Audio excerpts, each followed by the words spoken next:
Hello, everyone, and welcome to the midweek program at the J.C. Raulston Arboretum. My name is Blake. I'm the education assistant here at the Arboretum, and today we are sitting in the shade. We wanted to maybe post up by the pollinator habitat, our Airbnb, because of our guest today. We have Ann Spafford here for our garden conversations. Ann is a professor of horticulture at the university. She teaches landscape design, but she's also written a book about pollinators, and she's also written a book about rain gardens. And so there were many, many places in the garden that we thought about filming from today, but of course, shade prevailed. So here we are.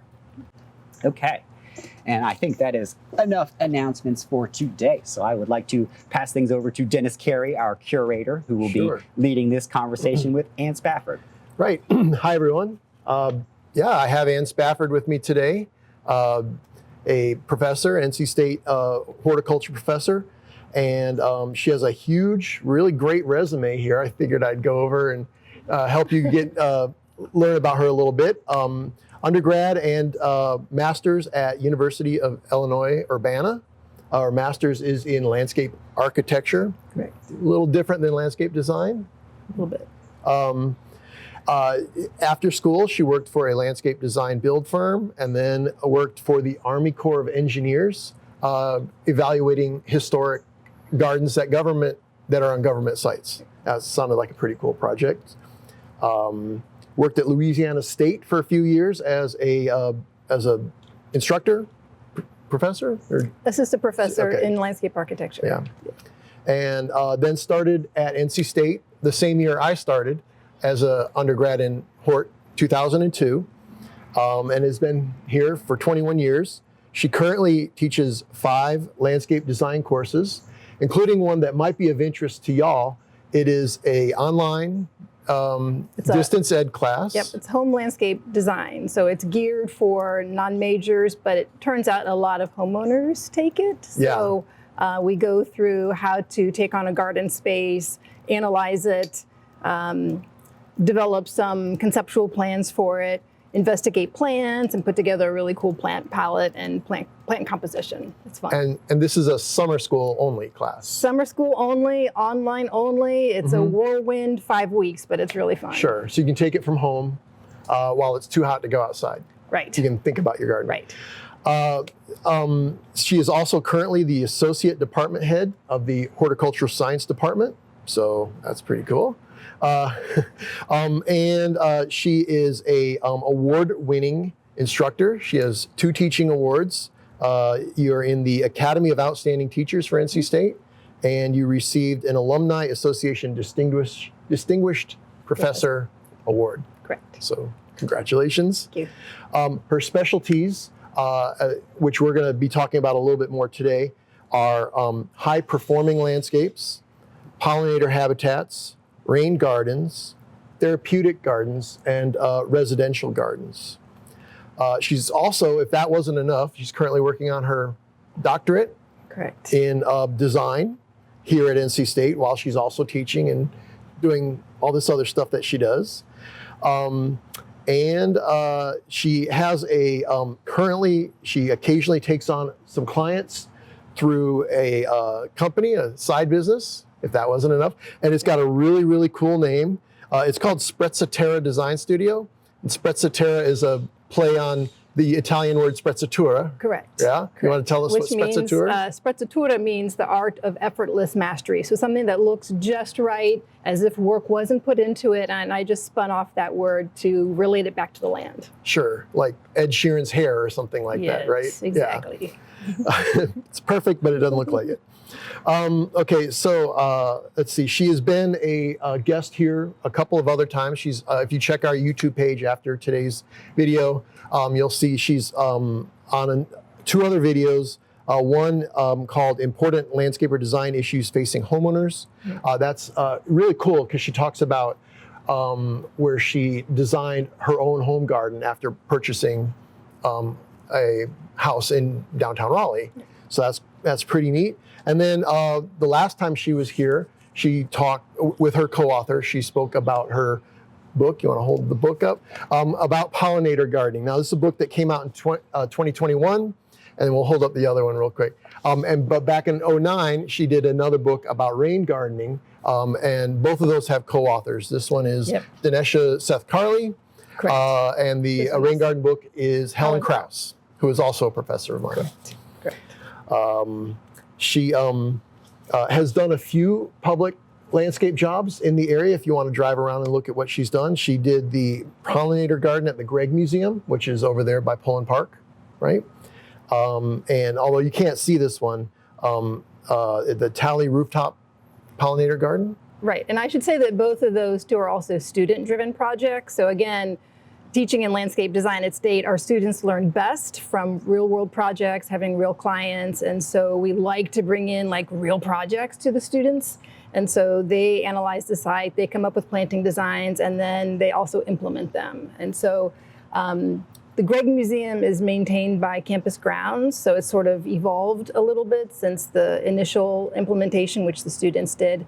Tally Roof is a particularly challenging site, not just because it's hot, dry, and then it sometimes gets a ton of rain, but also accessibility is an issue. So you can probably go and peek out the window, but you can't actually go to it unless you make friends with me, and then I can let you out there.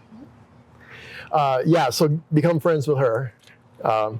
Okay, so she also installed or designed a rain garden at Hillsborough Street and Dan Allen Drive. That was also a student project too. And that's very cool. It's right along Hillsborough, so you can see it when you're driving by. There's the big concrete, we used to call it a bunker, but it's been painted by a local artist. It looks amazing. There's all these pollinator paintings on the outside, and then it's, the sign says it's a native plant garden, but there's a mix of, it's mainly natives with some well-behaved non-natives in there, but looks stunning. Cool. And so it still looks amazing. It's several years old. It's great. I drive down Hillsborough Street all the time. I'll have to make sure and appreciate it next time I drive by. And then, of course, her own home garden is a project, a drive-by project of hers that you guys can see if you know her home address. Okay, so we're going to start with some questions, and please feel free to, as we have our conversation, drop questions of your own into the chat, and Blake will chime in with the questions. So I wanted if you'd like me to chime in, we did have one right off the bat. Oh yeah, somebody please. asked, "What's that tattoo?" Oh, all right. So this is going to take the whole hour. So Please. sit down. Right. So this is it's a skeleton that is taken from like a 1700s era German hospital. And in that hospital, all the molding motifs were of death, right? Like symbolically saying that death is omnipresent. But the way this one is sitting, there's something about death puts the pearls in oysters. But I did some Google sleuthing and I couldn't find anything to back that up. But everybody in my family said, oh, no, it's death blowing bubbles. So mine is death blowing bubbles. So, yeah. All right. Beautiful. Any other questions? This is a great segue because it just opens up the floor for how weird is Ann, what kind of garden styles does she like, right? Yeah. Well, no, you can tell you have that artist's view of the world, which is something we need in our garden, right? I know I do. Okay, so I wanted to start by talking about some trends in garden right now. And I wanted to ask you first, what are some of your favorite themes and trends that are going on? Well, okay, this is, again, we could spend the whole hour on this, but I think one of the top ones that I absolutely love is this whole urban meadow idea and the idea of lawn conversion, which we might talk more about later, but reducing lawn and working in more meadowy type plantings that have a ton of seasonality, but that are more high performing. And so actually, maybe I should lead in with that. So high performing landscapes are landscapes that serve many functions, right? So I think one downside is people tend to get so hung up on the beauty of plants, but that's really the lowest common denominator, right? So any plant that you pick should be beautiful. Sure. A garden, of course, should be beautiful, but what else can that garden be, right? Can it mitigate stormwater? Can it attract pollinators? Can it provide screening, et cetera, et cetera? So how many functions can you stack? Yeah, right? Okay. So a pollinator or like an urban meadow, it's covering the ground, it's reducing weeds, it's slowing stormwater runoff, it's hopefully attracting pollinators. it's gorgeous, right? And it's ever changing. So like every couple of weeks, it just changes, right? So As the season progresses. Yeah. Absolutely. Things come in and out of bloom and stuff. Yeah, we've had a lot of talks recently about urban meadows. They're a very hot topic right now. Hot topic, and I know it sounds kind of like a bandwagon-y thing, but they're so beautiful. Like, there's a reason why it's a bandwagon thing, and probably the best designer of them is Pete Udolph, which I know a lot of your audience members are familiar with his work. He's done the High Line in New York City. He's done the Millennial Garden in Chicago. He's done a bunch in Europe, but just absolutely outstanding. One of our other frequent contributors, guests here, Bree, talks about high-performing gardens that, combining with her, it's foodscape mixed in with ornamentals. Sure, so, yeah, absolutely. that's a very big thing. Other trends? Well, I love, and again, this is very, very personal, but having very formal, boldly laid out gardens, but where the planting is absolutely wild, right? So like within a garden bed, it can look like it's running amok or pretty chaotic, but because it's in these neatly defined beds, everything is good. But I think that is splendid. It looks amazing, but it's also a great trick because management is easier. If a weed happens to pop up in there, it's not as obvious. It's something that's so manicured. So it looks crazy and wild, but it's supposed to be like that because of, it's edged well or whatever. Exactly, and we're sort of primed to look for those types of landscapes or like those kinds of landscapes. Like there's a ton of research out there that says people love the look of nature when they're in nature. As soon as you come into a subdivision, neighborhood, we're sort of hardwired to look for neatness, tidiness, order. So how do you combine, a little more like naturalistic tendencies with that neatness? And sometimes it's as simple as having a neat and tidy edge. And then it can be wild behind that edge, but then you're good. Sure. We talk about that with Mark was talking about that a few months ago with having a lawn that's not a monoculture lawn.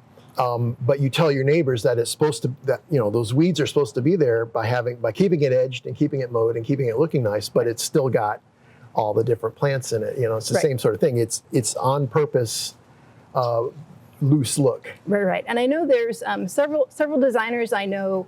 Their work primarily right now is lawn conversions, which is really, really cool. So you might not be able to do it in your neighborhood, but sometimes you are, where people are just getting rid of all the turf in their front yard and then replacing it with meadowy type plantings. And I know Preston Montague is a teacher here periodically. He's a local landscape architect.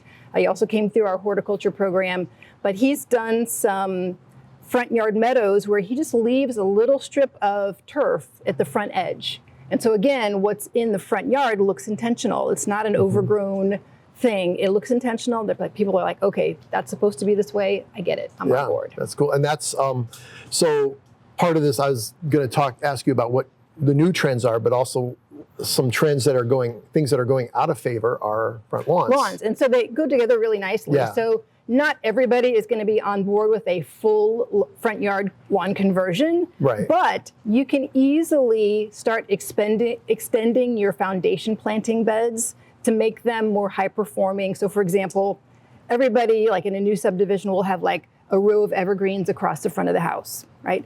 But sometimes the developer has picked or the contractor has picked good plants, if you're lucky, sometimes not. But if they're good plants, you don't need to get rid of those. You just build onto that, right? So, and it also makes landscaping manageable, right? So this is something you can do in a day or in a weekend, but just bring the bed out gradually, amend the soil if it's horrible soil, which we tend to have here, especially in new subdivisions. And then you can add in food plants. You can add in pollinator habitats, and you're extending the seasonality. You're making it more beautiful.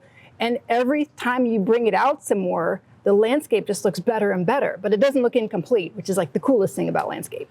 Yeah, I've been kind of accidentally doing that in my own yard. I've had my own garden for 25 years, and every year, of course, after I get home from big bloomers every year, I go like, where do I put it? Well, I just extend the bed a little bit more. And so, and I have a small yard to begin with, but my turf has been shrinking slowly over the years. It only takes me like 15 minutes to cut my grass now, which is real nice. Right. Because it's now mostly garden beds. Yeah. So we talked about some new cool themes and trends, and we talked about some things that are going out of style, lawns. What are some timeless trends in gardening? There's the train. There's the train.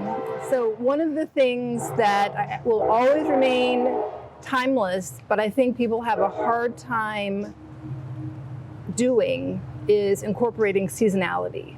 Because if you're like when you go to big bloomers, are you thinking about, hey, I have enough stuff in my garden that's blooming in the summer, but what's going on in my garden in fall, in winter, and spring? It's really hard for the human brain to grapple all of that.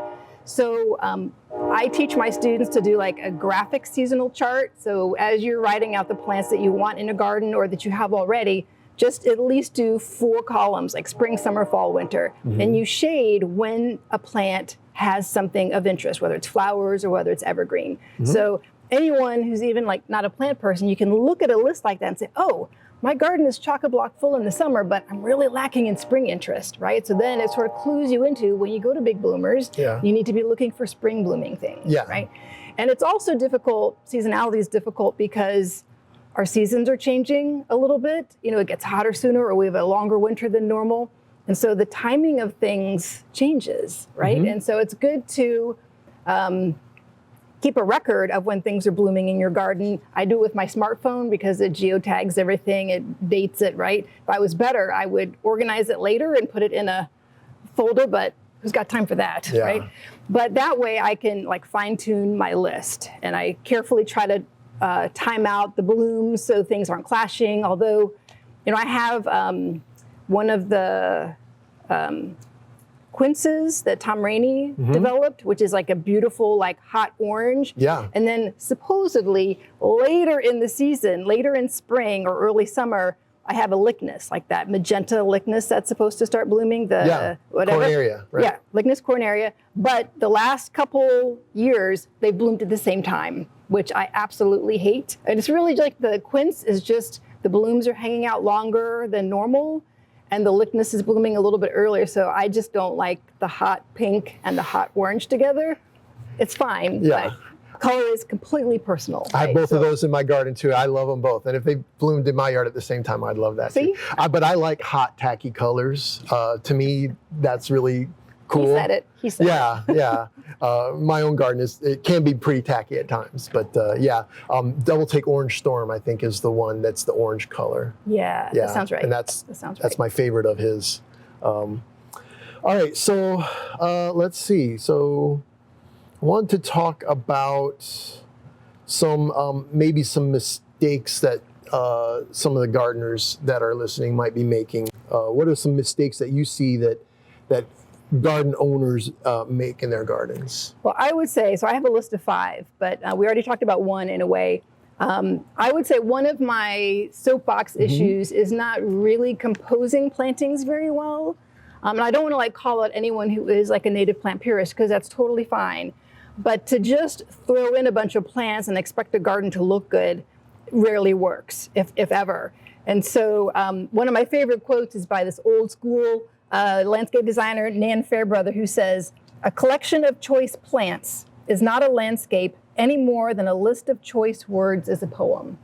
So a lot of times you'll have people who aren't native plant people saying, "Oh, I don't like native plant gardens. They just look really weedy." It's like, okay, haha, that's not a native plant issue. That's a design issue, right? So people aren't thinking about seasonality. They're not thinking about winter structure. They're not thinking about evergreens. They're not thinking about, well, I'm going to put this plant here because it's a coarse texture, or this one because it's a fine texture. They ignore all of that. But if you brought that back in, everything is golden, right? So you have to think very intentionally about why you're putting plants next to one another in a bed. Also, people still aren't doing like sweeps of things. Instead of, you know, they go to big bloomers, they get excited. You get one of everything. One of this, one of this, one of this. Like, no, don't do that. Although I work in a department where we all do that because we're plant nuts. But the way you do that is like you can have this unified ground cover that brings everything together. Or use ground cover to unify everything. But you want to pick multiples, right? Just so you can have like a nice sweep of something that goes into a sweep of something else. It just looks more organized. Yeah, and my own garden is very much like that. It's one of this and one of that. But I have found that in a year or two, I figure out which ones look good and I really like and keep, and I propagate those. And so I eventually get that sweep over time. I also fix any issues that I have with textures that don't match. Like I had a year where I had just way too many irises, and that's all you saw was iris Can you foliage. really have too many irises? I don't know. And so, well, I fixed that, and so every fall and winter, I'm like, well, what didn't look good this year? Let's do some dividing and fill in, and over time you get that improved texture or form. We were going to mention not doing invasives either, right? Oh, yeah. So the other thing that is still happening is people are planting invasive or really aggressive plants. And for people who don't know plants very well, they are already set up at a disadvantage because these plants are available at garden centers and nurseries. And what homeowner would think, oh, of course, everything that's being sold here is going to be good for my place, my environment. And that's not the case. And if you think about what most homeowners who are new to gardening will want, they're like, I want a plant that I can't kill, that I don't need to water. So it starts to tick the boxes of all these things that the invasive plants really like. So things like privet, shouldn't plant that. Nandinas, English ivy. I mean, frankly, if you're planting English ivy, I'm going to come find you, and I will haunt your children's children, right? What else? Oh, and also some native plants can be aggressive. Don't hate me, don't send me hate mail. And I know the technical definition, like a native plant can't be invasive, but if you think about, like I'm thinking northern sea oats. It's a beautiful grass. It has the most glorious seed heads ever. But frankly, in my small garden, it is way too aggressive. And I planted it because it's a gorgeous plant. And it spread and it obliterated everything else that was in that bed. And so I would never leash that onto a client or a homeowner just because it's too much work to maintain that. And so trying to help consumers buy appropriate plants, it's a little difficult because these plants are available to buy, right? Nurseries will keep selling them because they make money and they will grow what's being asked for, right? So if you think about how do we disrupt that cycle, it's going to be part consumer education, part maybe sharing with nurseries, well, here's what you can grow instead that will bring in just as much money because that's a business, and have a better approach to gardening. Yeah, I've had the similar problems, morning glories and passion vines. I used to be a real big vine fan, and I loved planting both of those, but then over the years, it's like, no, they cover everything up or seed around everywhere and come up between everything. I have a purple Queen Anne's lace, which it's still beautiful. Yeah. It's in year 2. Okay. And it started to spread, which I'm really happy about until like a couple started popping up in my tiny little remaining patch of front lawn. Yeah. And there's a house that I passed driving into work where the front yard is entirely that. It's like, okay, that's too much. Yeah. So I need to like get it under control before it takes over, but it's so beautiful. I have mountain mint in my yard, and it will someday be a problem, but it comes up really easy. I can keep it in check because I know that I need to. So I'm glad you said that because one of my predecessors, Will Hooker, who used to teach in horticulture, and his wife, Gina Myers, did this thing called gardening by subtraction, which I really love this idea. And so it's much easier to pull some things that are slightly aggressive.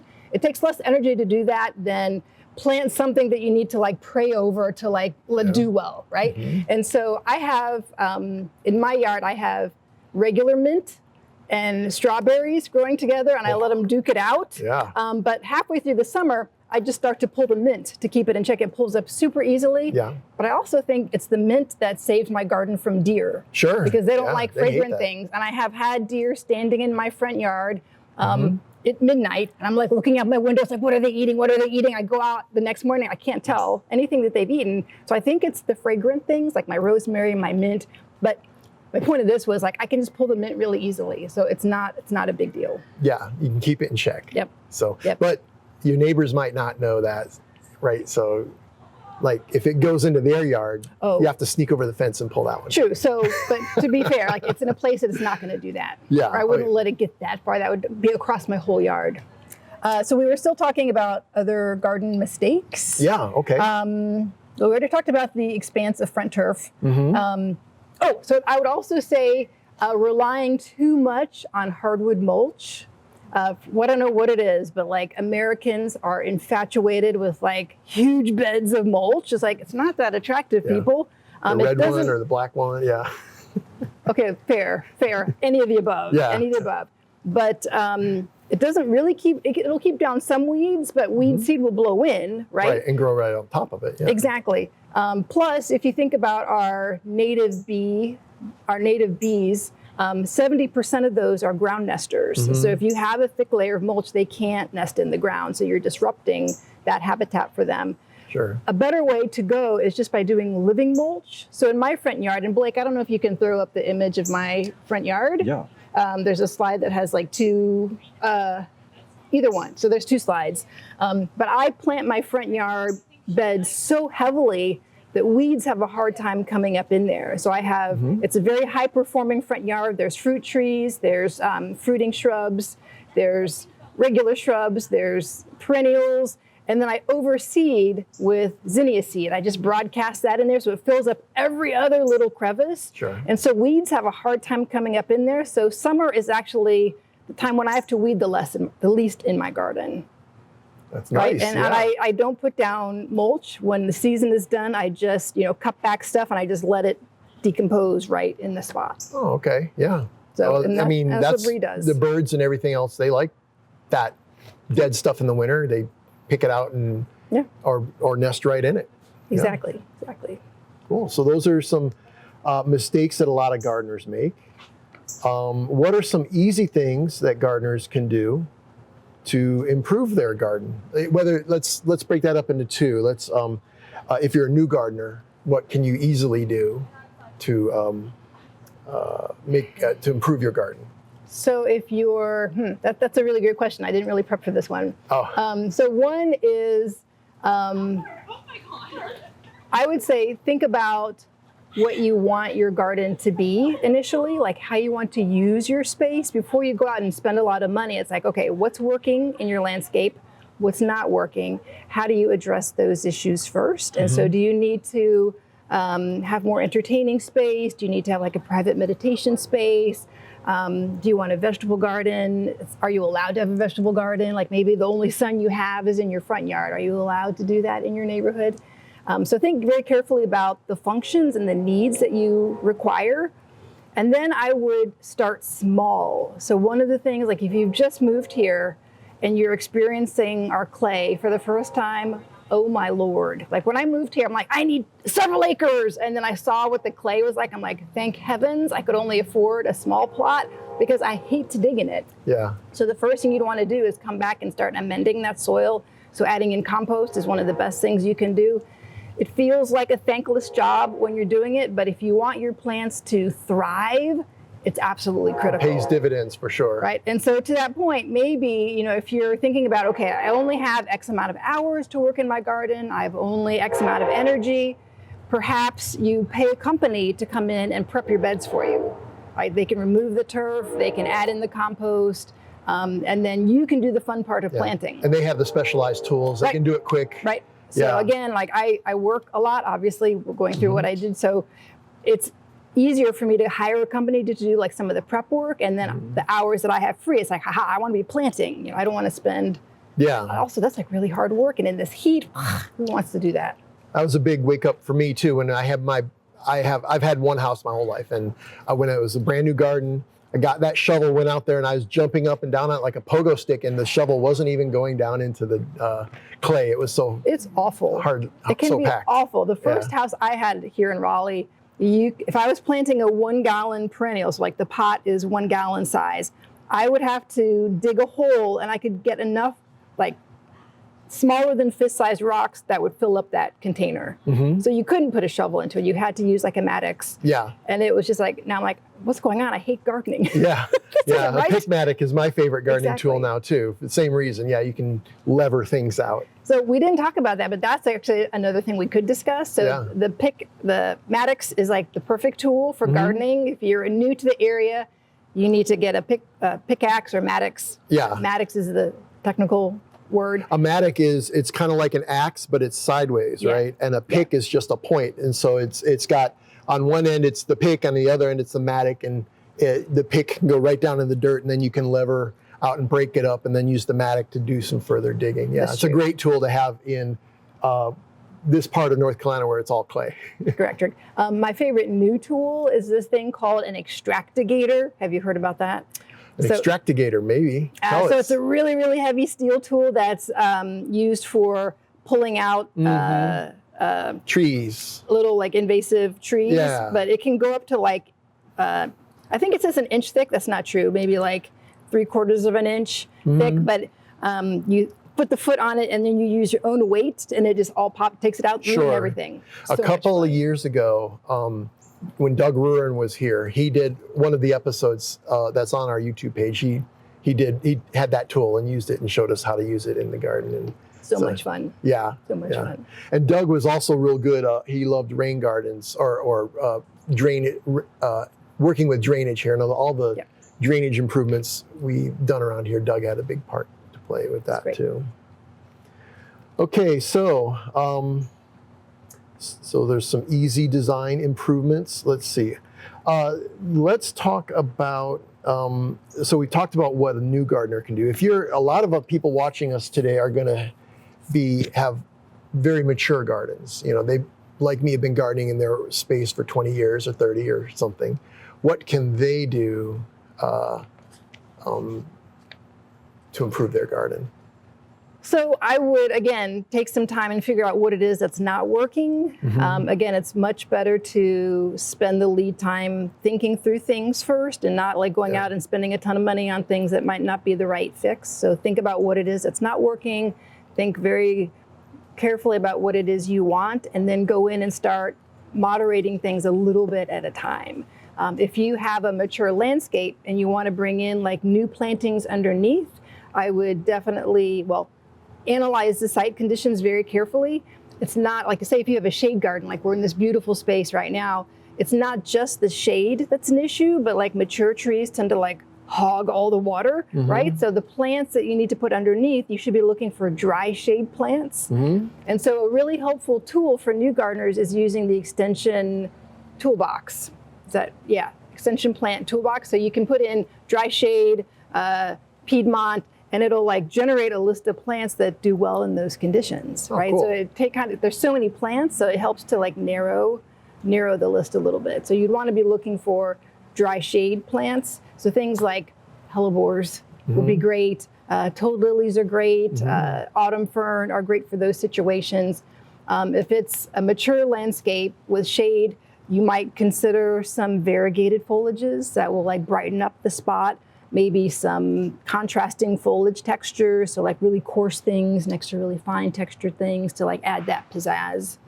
And you don't want to till your whole backyard. If you've got trees in it, you'll hurt the roots, or you don't want to pile up the new bed either. There's an incredible amount of weed seeds that are just like laying dormant. So every time you disturb that soil, you're awakening them up. You're exposing them to light, exposing them to like more moisture. So try not to till if at all possible. Right? Yeah, we did have somebody online ask a question about weeds. They said they have an abundance of weeds due to the rain, and as soon as they clear them out, it rains again and they get a whole new flush of weeds. So would you like to speak briefly about dealing with weeds? So I'm probably not the best person, so I'm not really great at IDing weeds. I agree. I swear, I think weed seed comes down in the rain. Yeah, feels like it.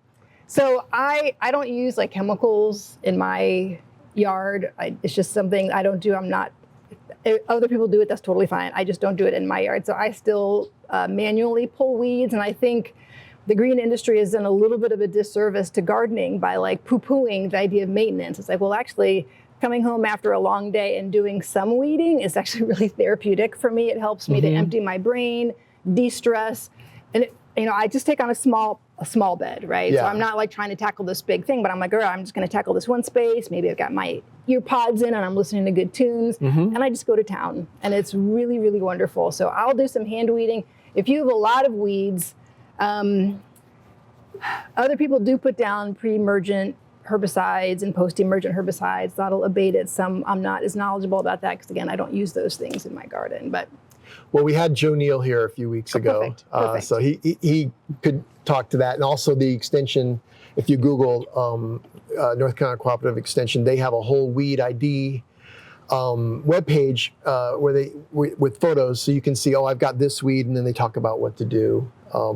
But certainly planting plants that shade out weeds, keeping the sun off those seeds. Every time I dig a little hole in my garden and expose that dirt, that's when the seeds come up, and the seeds can last for like 100 years. You can, and with hand weeding, you can eventually draw down that seed. Right, but in addition to that, there's winter seeds, there's summer seeds, right? So it's not like if you weed it, they're not done. It's like they just keep coming throughout the different seasons. I would say actually I have more weeds in my garden in winter than I do in the summer, because in the summer I've got the living mulch. I just need to figure out, okay, what can be a cover crop in the winter so it looks better in the winter. Any other questions on the chat? Speaking of cover crops, somebody did ask if you've got good suggestions for ground covers for Zone 7B. There's a ton. Like, again, if you go to the plant toolbox, where to begin and what kind of conditions do you have? What are your favorites, Ann? Well, I'm a big fan of, again, going back to high performing. I love like herbs. Like, so I have like a ton of thyme. Like, I have big steppers. Again, if you want to go back to the house pictures, I think I've got like the front walkway on there. So I've got big concrete steppers that are ever so slightly stained and stamped to match my real bluestone work in my front yard. And between all the steppers, I have various kinds of thyme, right? So evergreen, super tough, loves the hot, dry conditions, has cute little flowers in the summer. And then again, it's fragrant. So I think when the deer come in, if they step on it, then that's like, they don't like it. So I love ground covers that are high performing like that. Like I said, I like my mint because it covers everything. Strawberries is my favorite. So in my front yard, there's so many food producing plants just in terms of fruit. It's like, it's way more than I could eat, but it's cool because my neighbors know they can come into my yard. They don't have to ask. They can harvest whatever they want. My mail carrier knows he can harvest whatever he wants. And he's sweet because he'll leave me a note about not just what he took and how much, but what his wife made with it. It's like, well, the next best thing would be to leave something that she made. Like, leave me a piece of pie. Come on. But what else? I love ornamental grasses for sun. They are some of the lowest maintenance plants you can plant. Like little blue stem is one of my favorites. If you have shade, going into the calyxes are grass-like, but will tolerate some of those shade conditions more. Their light requirements vary, though, so you'll want to look up each one. Some like sun, some like shade. Some are shade, some are wet, some are dry. Yeah, exactly. But again, plant toolbox. Go to use that. Can we talk about urban meadows for a little bit? Sure. Because we had somebody, they asked, well, how does an urban meadow reduce weeds? Because it seems to them like it would be harder to deal with than other uses for that land. So that's actually a really great question. So when you think about installing a meadow, whether you're doing containerized plants, plugs, or all seed, right? There's lots of space in between the plants. So yeah, there's prime opportunity for weeds to come up. Once it fills in though, there's too much competition. So you have much fewer weeds coming up. And if the weeds, happen to come up, it's harder to tell, right? So you give a little more leeway in like getting out to like maintain that. That gets to installation as well. So we all know that containerized plants can be pretty pricey because we're never buying just one, right? We always need as many as can fit in my car. So I've never met a 1 gallon perennial that I can't subdivide into like 2 or 4, depending on when I'm buying it. And I'll often do a mix of planting types to kind of spread my budget as far as I can. So I'll do some containerized plants, and this is also for a meadow, so I'm not going off on some weird rabbit hole. You're fine. Some containerized plants, some plugs, which is another popular trend in terms of how to implement a landscape. So plugs are small plants, like the little pot that it comes in is like this long, so there'll be this much above ground growth, and then a fairly extensive root system. So when you plant that sucker, it is ready to take off, right? So, and they're also super cheap, right? And then overseeding annuals are usually best to do that with. But if you do a combination, it fills in quicker. It doesn't look too terrible. Like if you just rely on seeding, which sometimes people will do a whole meadow by seeding, but you just have to know that it's not going to look good for like 3 years, right? So the annuals will look good, of course, but it just takes a while for the perennials to like get established and to come up and be big and full. So if you're designing for someone, you need to manage that expectation really carefully. But I find like a combination of planting is better. Does that Cool. help? That was wonderful. Okay. Absolutely. And here's another question. Sandy would like thoughts on how or where to find a properly informed landscaper / designer and labor to help in the yard. So that's a really great question, and it's also more difficult than you would think because it's also really complicated. Landscape design is not licensed. Landscape architect has to be licensed. If a landscape job is over X, I think it's like $30,000, the contractor has to be licensed. Irrigation has to be licensed. So you can start by looking for licensed professionals, but I've also seen work done by licensed people that aren't really good, right? There's a lot of people who don't really consider this a true like horticultural profession. So if someone maybe started out mowing lawns as a teenager, they're like, oh, I can also do landscape design, and they just slap a sign on their truck. And so there's a lot of those types of people out there too. So tons, right? Yeah. And so sometimes they're good, sometimes they're awful, right? And so it really puts a homeowner at a disadvantage trying to figure, well, how do I pick the right person? And a lot of times designers and landscape architects are so busy right now because since COVID, like everybody and his brother are doing landscape projects. So like getting a call back can be really frustrating. And so it's awful. I would start by getting recommendations. Like it seems like almost every week my neighborhood listserv blows up with recommendations because going to people who have had experience with someone is a great way to go, right? So getting testimonials, getting referrals. I also would encourage people to say when you start interviewing companies, and I would like interview them. It's like, what kind of work do you do? What's your design and contracting philosophy, right? Do you use chemicals? And how do I know you're using the latest horticultural practices, right? I'm sure you all have seen like the mulch volcanoes. Don't hire anyone that's doing that. Oh my gosh. Oh, we can talk for another hour about that. But and importantly, when you're interviewing companies, don't just ask about like their current projects or to see pictures of current projects, but you want to see ones that are like several years old, right? It's like, I mean, granted, the homeowner has to maintain it, but did they set up a design for the homeowners to effectively manage it, right? So, of course, everyone's asking for low maintenance landscapes. No one is ever going to ask for a high maintenance landscape. No one is going to say, come on, I want a landscape where I need to be mowing, pruning, weeding every spare minute of my free time. No one's going to ask for that. But a designer should have designed a landscape for the capabilities of the homeowner, right? Sure. And so, like, I hate to mow, other people love to mow, right? So you need to figure out what that line is, right? So my long point there is understanding, like, the success of a design. So anyone can design a garden and like the next week it'll still look amazing, right? But what is it going to look like several years down the road? Did they pick the right plants? Did they prep the beds well enough, right?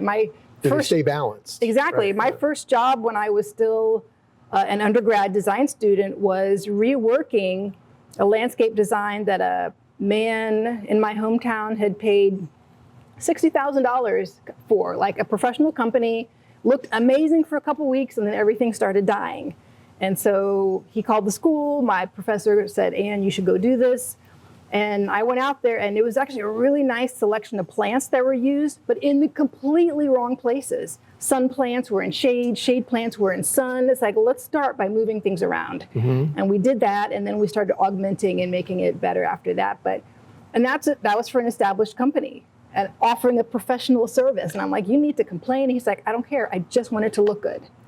But for most people, it's like, no, every dollar matters. And I hired you for a professional service. So you need to provide a professional service. Sure. Okay. And there was another question. I'm not it's a little unclear to me, but maybe it's clear to you. Somebody says, with so many subdivisions being built, is there any kind of HOA, Homeowners Association handbook on sustainable landscaping, especially about drainage and capturing water on properties to go back into the water table, i.e. your water gardens? So like guidance to HOAs about how to do that stuff? I guess so.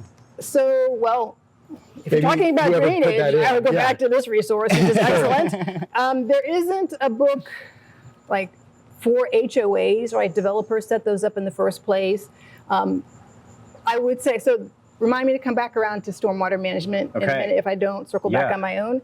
So one of the things about HOAs is those, like the covenants are set up with good intentions, right? It's just to try to make sure there aren't any bad eggs in the neighborhood and the landscapes are trying to look not the same, but the neighborhood has a certain look to it, right? So they're not inherently evil. And if you think about HOA boards, they're not people with any particular plant expertise or design expertise. They're just people who live in the neighborhood who are following those covenants, right? I have some design friends who, when they get clients in neighborhoods where they have to get their landscape plan approved by the HOA, they increase their fee. And I happen to think that's really rude because you're penalizing the homeowner twice. It's like, well, yeah, they bought into that neighborhood, but maybe that was the neighborhood that they could afford. Maybe that was the neighborhood that afforded the most community, right? So, but you're penalizing them. All that's required is the homeowner and the designer, if a designer has been hired, is to go through the covenants really carefully and understand what's being asked. And then when a landscape is submitted for approval, you need to have it annotated in a way that it makes it very easy for the HOA to say, yes, this goes by everything. Plus, HOAs are run by the people in the neighborhood. Right. And so covenants can change over time. That's happened a little bit in my own neighborhood. They can. I think it's fairly difficult. I could be wrong, but I've heard that it's fairly difficult. It takes like almost 100% votes to approve it, and not everybody is on board with that. But you also have to read between the lines. I've encountered several cases where covenants would say no veggie gardens in the front yard. And the homeowner might interpret that as no veggies in the front yard, but that's not what that means. It often means the neighborhood does not want raised rectangular beds in the front yard. But that doesn't mean you can't have veggies, going back to Brie Arthur, right? So you can work in ornamentals and your veggies together. Most veggies are gorgeous, or at least attractive, right? I don't want to oversell it, but looks beautiful. You're also spreading out pest and disease pressures by mixing the plants a little bit more. And honestly, because the HOA board is just regular people in the neighborhood, and I don't want to sound too evil, but maybe they don't really know what a veggie plant looks like, right? So they may not even notice, right? So there's ways to sort of read between the lines. I had a really difficult, fabulous project down at Holly Springs where it was like this huge house, tiny backyard, really restrictive sounding covenants. It was just like house, and the owners really wanted privacy and screening, but the covenant said no single file row for screening. It's like, well, that's not how I would design anyway. That's awful. Instead, let's do a cool mixed border. And so you can have that. So it sounded restrictive the way it was written, but it's totally fine. And so I just annotated the plan in a way that spoke to the covenant, so it was an easy approval. So cool. Stormwater. And then thank you. Coming back around to stormwater. So unfortunately, most neighborhoods are not designed with overall drainage in mind. So if you are still looking for property, you don't want to buy the lowest house in a subdivision. You want to look at where is the high point in the neighborhood, where is the low point. You don't want to buy in the low point. You want to look at how does the house you're looking at, or if you've already bought, how does your house sit in relation to your neighbors, right? And so to understand how much water might be coming onto your property. If there are problems, you can incorporate rain gardens to abate some of that. If you're in Raleigh and you pay into Raleigh's stormwater fee, they have a really, really cool program called the Raleigh Rainwater Rewards Program, where if you're putting in a rain garden, water catchment, like a big tank, permeable pavers, or a green roof, you can work with the city and you can get generally like up to 75% of that money back, right? So you need to, or it's cost matching. But it's an amazing project. We all pay into it. I think right now it's up to like $7.18 a month, right? So it's a really nice pot of money, right? And Raleigh is really supportive of these kinds of projects. You work with the engineer. There's a local landscape designer who came through my courses, and she wanted to do that just because she wanted to do rain gardens. That's the only kind of design work that she does. And she works with the city now to help homeowners design really good looking rain gardens. That's very cool. Yeah. I actually chose my house because it was the highest, or almost the highest house in the neighborhood. I bought my house the year after Hurricane Hugo came through and flooded everybody.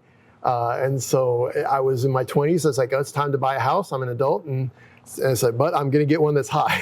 Very smart. Served me well. Very smart. When I was little, I was fortunate that my grandmother loved to drive around town and looking at real estate. And she told me, like when I was 7, never buy a house that sits lower than a road. Yeah. She just thought it looked weird. But now that I'm seasoned, I know that like you never buy a house that sits lower than a road just because there's going to be drainage issues. Sure. And if it could just be the water coming right down your driveway into your garage, Exactly. Exactly. Other questions? So Carolyn's asking, what kind of tanks do you use for water catchment? Oh, so there's, you can go to like Agri Supply. Usually when you say rain barrel, people will be thinking of like the 55-gallon, which is like really small. So if you think about, we get 50 inches of rain here a year, and 1,000 square foot roof, which is my house, is like, it's small, right? A 1-inch rain on 1,000 square foot roof produces 630 gallons of runoff. Right. So if you think about the water you could catch over a year, that's like 35,000 gallons that you could be using to irrigate your garden instead of paying for city water. So a 55-gallon barrel isn't going to cut it. It's going to fill up really quickly, right? So exactly. So you're better off doing a 300-gallon, even 1,000-gallon, which sounds immense, but they make them now where they're tall and skinny, which is actually ideal because then there's sort of built-in water pressure because the tank is so tall. It helps to get water out. They are fairly expensive. You can expect to pay about $1 per gallon of water that you're collecting. So a 300-gallon tank is $300, but usually tanks of that size have to be shipped in from someplace else, and sometimes shipping is as much as the tank, right? But again, hello, Raleigh Rainwater Rewards, that's where your savings comes in, right? Will they help with the shipping too? Yeah, it's the cost of the job. Oh, okay. It's the cost of the job. And these tanks, are they above ground or in ground? Above ground. I mean, you could do in ground, that's even more money. And I always am wary of that because what if something goes wrong? It's a much more expensive fix. Sure. And sometimes you can't figure out what the fix is. So I like the above ground ones.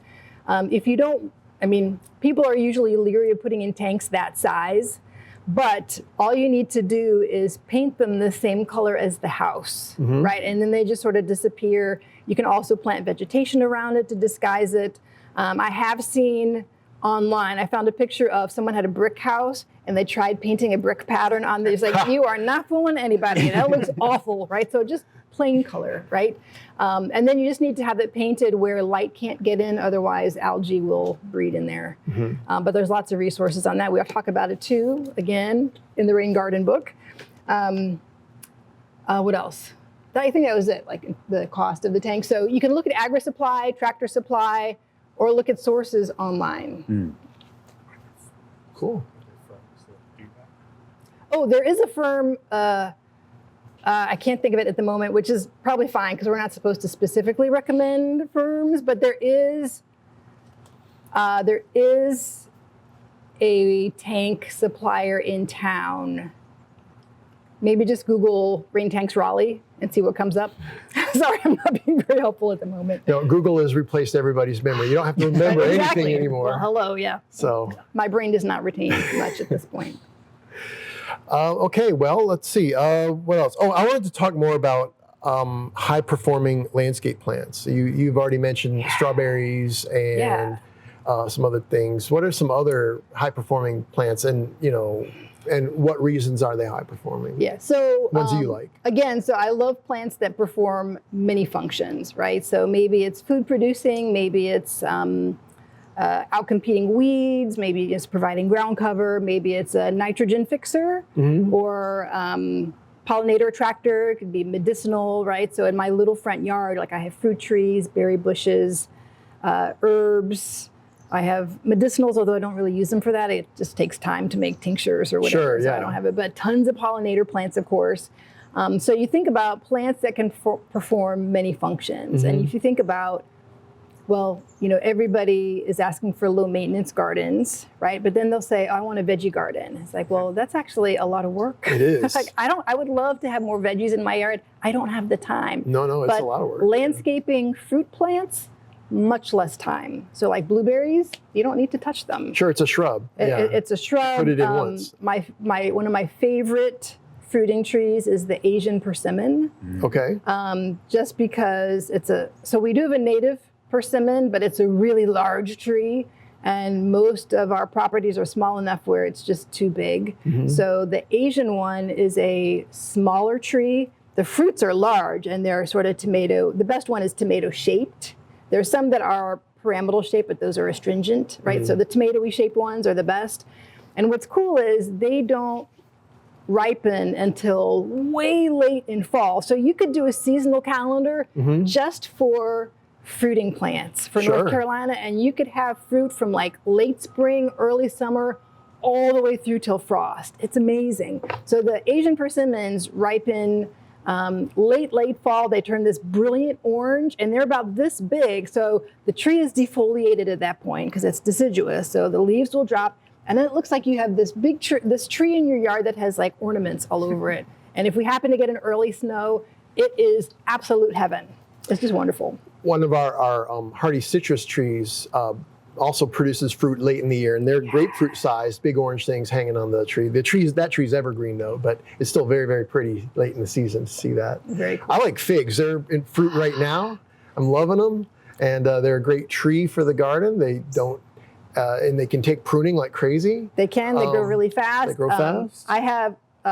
This is actually good for new gardeners as well. So I have the newer cultivar called Little Miss Figgy. Little Miss Figgy, okay. Is it a dwarf? No. And I tell my students, just because a label says dwarf doesn't mean that it's small, right? It just means that it's smaller than the original version, right? Okay. So Little Miss Figgy, the tag said 5 by 5.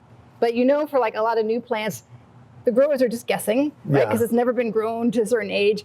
It is now easily 8 by 8, and that's with me hacking on it, trying to keep it small, right? Yeah. But I've got the Black Mission Fig, I've got Celeste or Brown Turkey, I can never remember which one, and I have the Little Miss Figgy, and they bloom or they fruit at different times. They do. Right? So I can have as many figs as I want. Of course, the squirrels get a lot. Yeah. I give a lot to my neighbors. Yeah. But it's really wonderful. And with the Black Mission, I actually planted it next to my deck, which is elevated off the ground several feet. So it's actually easy to you can get up in there a little better. Exactly. That's a good idea. Of course, it also means I have raccoons on my deck from time to time, but they're really just they're entertaining. Yeah. I don't mind. Yeah, the squirrels and the crows love my fig tree. Right. And they're always in it. Right. One time I'm happy to share. Yeah, and they're so easy to grow. One year I had contractors at my house when the figs were ready. I'm like, hey guys, the figs are ready. If you want to go out, help yourself. And they're like, what do you mean figs? Like fig Newtons? It's like, well, you know, before they're Newtons, they're just figs. Yeah.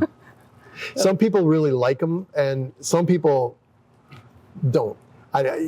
We just had some guests at our house, and they're like, hey, the figs are ripe. Go, let's have some. And one of our guests was like, yeah, and the other was like, took one bite. He's like, no, but they're good. They're sweet. They're real sweet. They are good. And they're so easy to grow. Again, if you can't grow a fig, we need to have a conversation. Yeah. Just saying. Yeah. Mark is trying to bring in a lot of Acaciloiena right now. Oh, yeah. I have one of those. Do you? Yeah, I have one too, but it's brand new. It hasn't fruited yet. So that's another tree with high performing, right? Or it's a shrub, actually. It's a shrub. Evergreen. It's evergreen, and it has like a bluish cast to the leaf, so it's a much different colored leaf in the landscape. It's extraordinary in flower. And the flowers taste like edible? Yeah. Do you know what they taste like? Well, they're sweet to me. They're just an ambiguous sweetness. Doug Ruhren always used to say they tasted like gumdrops to him. Marshmallows. Marshmallows to you. Marshmallows. Okay. Yep. Yeah. Yeah. And Anyway. then they have Then the they get the fruit fruit. too. If you leave any flowers, if you don't eat them all. Right. Yeah. Which who's going to eat all the flowers? Sure. It's too many. Let's see, else? what other? What else? So, like, what kind of pollinator plants are you growing?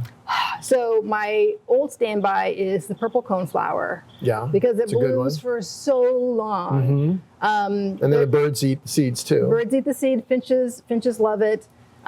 Interestingly enough, so I have different cultivars in my garden, but research has shown that the pollen quality is highest on straight species. So if that's your main concern, I would just don't do like Kim's Knee High or the Powwow Berry, just do straight Echinacea purpurea. But it just means the pollen quality is a little bit higher. It's not like we don't eat wisely all the time, right? So if the pollen quality is decreased a little bit in the cultivar, it's totally fine. But if that's your soapbox issue, then just do straight species. Yeah. But purple coneflower is one of my favorites. Also, butterfly weed. For the drier parts in my yard, again, if you're concerned at all about monarchs, you have to have Asclepias in your garden. Butterfly weed is the orange one that is great for drier sites. Right. If you have a slightly wetter site, the swamp milkweed is gorgeous. Yeah. And it's taller, has pink blooms. And Some pink, some white. And white. Yeah. Obviously, I just do the pink, but the white is also nice. Sure. But those are fantastic. What else is good? You already mentioned mountain mint. That's an ubiquitous pollinator you'll never plant. see a plant covered with more flying insects as a mountain mint when it's in bloom. And not to let the audience worry. It's like when bees and other pollinators are out flying, they don't care about you at all. Like I can be weeding underneath my mountain mint and like knocking the plant with my arm, and the bees just like fly off. They come back. Yeah. I've never been stung, knock on wood. Plus the bees and the butterflies, they're almost a design element too, because they add this kinetic effect to your garden, just like birds do, and just like leaves that are waving in the wind and whatnot. Absolutely. Yeah. So mountain mint, rattlesnake master is also a cool one. Okay. Have you seen that? Yeah. So it has like Eryngium, little, right? Eryngium yuccifolium. So it has like the sort of like, yucca-like rosette at the base, and then it sends up a long stalk, and then there's like these little Sputnik blooms at the top. So cool. Also, Sputnik-like is the button bush. Yeah, Cephalaanthus. Such a good plant. And then back to perennials, Monarda is a good one. Monarda's great, yeah. Tends to be short-lived. Some of the new cultivars, which are short and more landscape friendly, are short-lived for me. Then you have the taller, older ones, which tend to flop, and the really old ones tend to get powdery mildew. But still, it's a good plant. And it also speaks to, landscapes are evolving, constantly growing, changing things. And so that ephemeralness is okay, and you can just embrace it and not worry about it. Oh, for sure. Yeah, a garden is not, you and I were talking about this a few weeks ago. It's not a permanent thing. And especially, your plants, some of them are going to get overgrown. Feel free to take them out once they start looking, too big for that spot. You have these shrubs have a half-life of about 15 years in a garden, right? Absolutely. I remember Mark Wethington, the director at the Arboretum, talked about Daphne a few years ago. And he's like, why do people get so upset when their Daphne dies? It lasts maybe 5 years, 7 if you're lucky. It's a gorgeous evergreen shrub with some have variegated foliage, heavenly smelling, fragrant flowers. Obviously, heavenly smelling, fragrant. Can edit that out. But they don't last that long. But Mark was like, you spend $30 on a plant, you get 5 years of joy out of it, and then it tanks. Like that's a great investment. Yeah. If you were really wise, you could plant one and then plant another one like 2 years down the road. So when the first one kicks the bucket, you've got another one ready to go. There you go. You could always do that. But gardens are always in flux. And sometimes, planting like the best plant you can think of is not always the right choice. And so for sure. Yeah. Plants don't read garden books, right? And so sometimes you can do the best job you can following the information that's given, and plants just perform differently. Like I mentioned, our rooftop garden on campus, it's on top of the student center. It's a pollinator habitat, was looking amazing up until COVID, when the whole building was shut down for like 15 months. And then when it came back, I was still working remotely, so it wasn't on my priority list. So there was no one out there for like 18 months, like no hands at all, but also no irrigation, right? And so all of our native plants tanked, other plants tanked, but you know what thrived? Yuccas were great. Our Sure. color guard yucca thrived, and you wouldn't think that would be so like in 6 inches of media, right? Totally happy. Also our catmint, which is native to Iran, still the original plants, just happy as clams. Our butterfly weed tanked, our coneflowers tanked. Our prairie dropseed is still going. There's some salvias that are still going, like the Mexican salvia is still happy as a clam. So again, it's sometimes That's one of my favorite salvias too. It's so cool. Yeah, It's so cool. Great late season fall flowers. Yep, yep, absolutely, Yeah. absolutely. So anyway, Questions from the. I think we have one final question that I think is very important. How would a mere mortal sign up for your summer landscape class? well, it's open to anyone, mortals and non-mortals. And immortals, yeah. And immortal. It is, you can sign up as a non-degree seeking student. So you apply, you come in and you take that one class. It's a summer session 2 offering. So it's HS 250, Home Landscape Design. I sent you the syllabus. So You if did. you wanted to And share I sent that, it to him. if you want Yes. to put it in the chat or I whatever, can you can share do it. that. Yes. More than welcome to take that class. You're also more than welcome just to contact me if you've got questions. You can share my email. People are more than welcome to contact me. As someone who has, since I've graduated, I have also come back to take classes as a NDS, non-degree seeking student. It is not terribly hard. You know, there's a website on the NC State website you go to, and you have to fill out an application. And there is a application fee that's not terrible. And then you pay for the class as well. Right. and so that one is online, but I've also let people into my on-campus studios in the regular academic year, right? So for example, I teach planting design, awesome. You just need to have some plant knowledge, right? And then it's okay if you don't have any of the prereqs, like if it's just a graphics thing, I can get you up to speed with graphics, and you can be in the regular planting design class. So there's lots of options. Cool. And then, of course, I would do a shout out. There's so many awesome classes here at the Arboretum. There are. So that's also another good avenue for learning more about landscape design. Awesome. Well said, Ann. All right, You well, sounded like you wanted to, we're finishing up. we're wrapping it up. Okay. Here. Yeah, for sure. Yes, thanks. And that syllabus, I read through it.